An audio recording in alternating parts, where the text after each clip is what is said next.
story about migrant workers who want a better life for their children.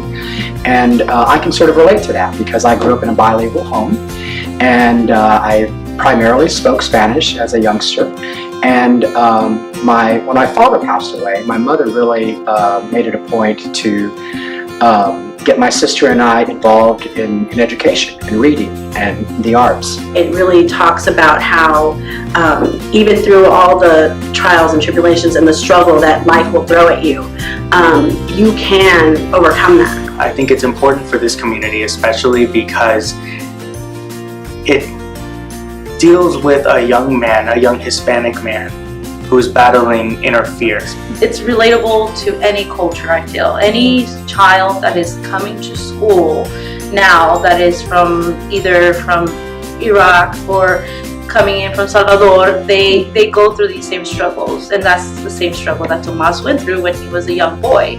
You don't need to be a certain race to accomplish anything. Exactly. And that's what this story means to me. That's why I think it's important for this community. It impeded the progress of education when a student has to be pulled out of school for months to go and help work in the north to make money when they really should be in school reading and learning and opening up their minds and expanding their own creativity. At a very young age, they plant that seed in him. And that's why I think this story is so important, because it plants that seed of bravery, of courage. Tomás in the library speaks to children and parents, and I think that it's really exciting for Magic Theater to be able to do this kind of work, because to my knowledge, it's like really the first full bilingual play I think that we've done. There have been some shows, I think, but not to this extent, and I think it's really important because of the demographics of our city.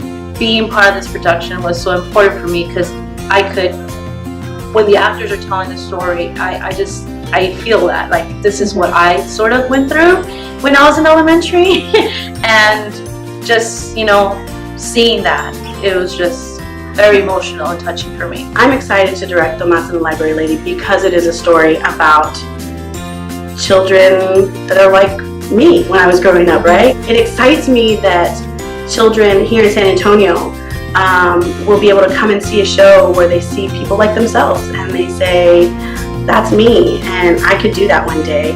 I could be up on stage doing that one day. This is why I do theater, and this is why I'm a music teacher, and this is why I am an educator, because I don't want any of my students that come through me to experience what I experienced when I went to school. And I think it's going to be a really informative, educational, and fun experience for people to come to have the magic. Be sure to come see Tomás and the Library Lady at the Magic Theater, January 26th to February 17th. I'll see you there.